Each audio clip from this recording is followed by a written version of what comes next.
Hey guys, welcome back to the channel. In this today's video, I'm going to show you how we can autofill in Google Sheets, PC or laptop. Let's get started. Here I have opened my Google Sheets and I have prepared a table as well. And I'm going to put a formula to this column like this.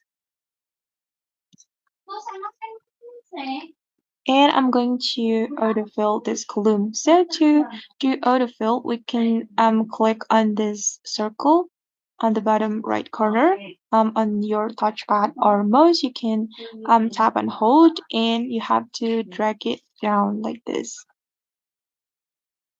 All right, that's so easy, right? Okay, guys, and that's how we can do autofill in Google Sheets, laptop, or PC. I hope this video will be useful for you.